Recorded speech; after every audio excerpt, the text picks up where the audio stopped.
আসসালামু আলাইকুম। আমার আজকের রেসিপিতে রয়েছে দেশি ছোট আলু দিয়ে দেশি মুরগির মাংস। হচ্ছে দেশি ছোট আলু। আলুগুলো কিন্তু লাল লাল হয়, মানে উপরের খোসাটা লাল, আর এরকম ছোট ছোট সাইজের হয়। আলুতে কিন্তু অনেক মাটি লেগে আছে, সেজন্য লাল খোসাটা ঠিক মতো দেখা যাচ্ছে না। তো এই আলু দিয়ে মুরগির মাংস কিংবা গরুর মাংস আপনি যেটাতেই দেন, খেতে কিন্তু বেশ ভালো লাগে। তো আলুগুলো আমরা সিদ্ধ করে নিয়েছি, সিদ্ধ করে তারপর আমরা ছিলে নিয়েছি। বড় আলুর চেয়ে এই আলুগুলো দিয়ে যদি যে কোনো মাংস রান্না করা হয়, খেতে অনেক ভালো লাগে। আর এখানে আমি মুরগির মাংস নিয়েছি। মুরগির মাংস আমি আগে থেকে কেটে ধুয়ে রেখেছি। এখন আমরা চলে যাব মূল রেসিপিতে। আমি চুলায় একটি হাঁড়ি বসিয়ে দিয়েছি। হাঁড়িটি গরম হয়ে গেলে আমি পরিমাণ মতো তেল দিয়ে দিব। আরেকটা কথা ভুলে গিয়েছি, আজকের রান্নাটা কিন্তু হবে সম্পূর্ণ সরিষা তেলে। সরিষা তেলে দেশি ছোট আলু দিয়ে মুরগির মাংস রান্না। তেল গরম হয়ে যাওয়ার পর আমি পরিমাণ মতো পেঁয়াজ কুচি দিয়েছি। পেঁয়াজের সাথে আমি লবণ দিয়েছি। লবণ দেওয়ার পর আমরা খুব ভালোভাবে পেঁয়াজগুলো ভেজে নিয়েছি। পেঁয়াজ ভাজা হয়ে গেলে আমরা আদা রসুন বাটা দিয়ে দিব। আমি এখানে 1.5 টেবিল চামচ আদা রসুন বাটা, 1.5 টেবিল চামচ আদা বাটা দিয়েছি। দিয়ে আদা রসুন ভালোভাবে কষিয়ে নিয়েছি। এরপর আমরা দিচ্ছি লাল মরিচ গুঁড়া। এখানে আমি 1.5 চা চামচ লাল মরিচ গুঁড়া দিয়েছি। ঝালের পরিমাণ আপনারা বুঝে শুনে দিবেন আপনাদের পছন্দ মতো। এরপর আমি দিয়েছি ধনিয়া গুঁড়া, 1.5 চা চামচ ধনিয়া গুঁড়া। এরপর দিচ্ছি হলুদ গুঁড়া। এই মশলাগুলো দেওয়ার পর আমি আবার ভালোভাবে নেড়ে দিব, কেননা মশলাগুলো কিন্তু পুড়ে যাবে, সেজন্য আমি নেড়ে দিচ্ছি। এখনও এখানে কোনো পানি অ্যাড করিনি, যেহেতু আগে আদা রসুন দিয়েছি, আদা রসুনের সাথে কিন্তু কিছুটা পানি থাকে। তো এখন আমি সামান্য পানি দিয়ে দিলাম, মশলাগুলো যেন পুড়ে না যায়। এরপর আমি দিয়ে দিচ্ছি জিরা গুঁড়া। এটা হচ্ছে ভাজা জিরা গুঁড়া। আমি 1.5 চা চামচ ভাজা জিরার গুঁড়া দিয়েছি। আমরা কিন্তু মশলাগুলো খুব ভালোভাবে কষিয়ে নিব। এখন আমরা মাংস দিয়ে দিয়েছি। গরম মশলা কিন্তু আমি আগে দিয়ে দিয়েছি। গরম মশলার মধ্যে হচ্ছে লবঙ্গ আর এলাচ।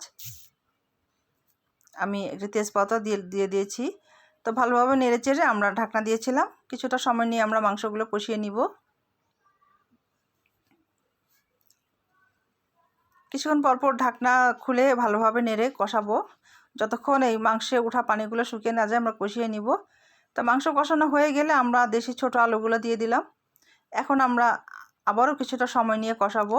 আলু এবং মাংস ভালোভাবে কষিয়ে নিতে হবে, কারণ আলুর ভেতরে যেন মশলাগুলো ভালোভাবে ঢুকে যায়, সেজন্য কিন্তু আমরা কিছুটা সময় নিয়ে কষাবো। কিছুক্ষণ পরপর কিন্তু আমরা ঢাকনা খুলে ভালো মতো নেড়ে দিচ্ছি। আর মাংস যদি একবার তলায় ধরে যায় তাহলে কিন্তু খেতে ভালো লাগে না, একটা পোড়া পোড়া ফ্লেভার আসে, তখন কিন্তু স্বাদ চেঞ্জ হয়ে যায়। আর আপনারা এই ছোট আলুটা দিয়ে রান্না করে দেখবেন, টেস্ট অসাধারণ হয়। বিশেষ করে মুরগির মাংসের সাথে এই ছোট আলুটা খুব সুন্দর অ্যাডজাস্ট হয়। আপনারা চাইলে এটা দিয়ে রান্না করতে পারেন। অনেক এলাকাতেই কিন্তু এই ছোট আলু দিয়ে মুরগির মাংস রান্না করে। আমাদের কষানো হয়ে গেছে, এখন আমরা পানি দিয়ে দিচ্ছি। আলু কিন্তু আগে থেকে সিদ্ধ করা, আলু সিদ্ধ হতে একদমই সময় লাগবে না। তো যেহেতু দেশি মুরগি, সেজন্য আমি কিছুটা পানি দিয়েছি।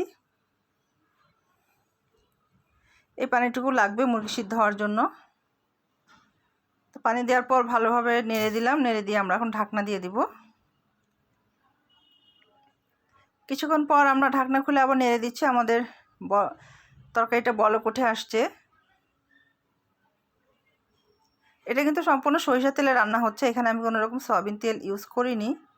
আর সরিষার তেলে যে কোনো মাংস কিন্তু অনেক সুন্দর একটা ফ্লেভার আসে এবং টেস্টও কিন্তু অন্যরকম হয়, দারুণ টেস্ট হয়। আমি চেষ্টা করি মাংস জাতীয় খাবার, বিশেষ করে গরু মুরগি এগুলো রান্নার সময় সরিষার তেল যেন ব্যবহার করি, এটা আমি প্রায় চেষ্টা করি।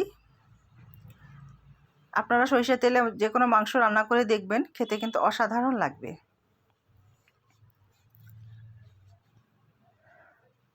আর এই ছোটো আলু দিয়ে একটু ঝাল ঝাল করে রান্না করলে আরও ভালো লাগে। তো ঝালটা আপনাদের পরিমাণ মতো অনুযায়ী দিবেন। তো ফাইনালি আমাদের রান্নাটা হয়ে গেল। এখন আমরা একটু সার্ভিং ডিশে উঠিয়ে নিচ্ছি। ছোট ছোট আলু সাথে মুরগির মাংস খেতে কিন্তু অসাধারণ লাগবে। খুবই সিম্পল একটা রেসিপি, কিন্তু অনেক টেস্টি। আপনারা চেষ্টা করবেন ছোট আলু দিয়ে রান্না করতে। আশা করি আমার রেসিপিটা আপনাদের কাছে ভালো লেগেছে। ভালো লেগে থাকলে অবশ্যই লাইক, কমেন্ট অ্যান্ড শেয়ার করে দিবেন। আমাদের পেজটি ফলো দিবেন, আমাদের ইউটিউব চ্যানেলটি সাবস্ক্রাইব করে দিবেন নতুন নতুন আপডেট পাওয়ার জন্য। কমেন্টে কিন্তু অবশ্যই জানাবেন আমার এই সরিষা তেলে ছোট আলু দিয়ে মুরগি মাংস রান্নার কেমন হলো। আর আপনারা অবশ্যই বাসায় ট্রাই করবেন। আগামীতে আবার নতুন নতুন কোনো রেসিপি নিয়ে চলে আসবো আপনাদের সামনে।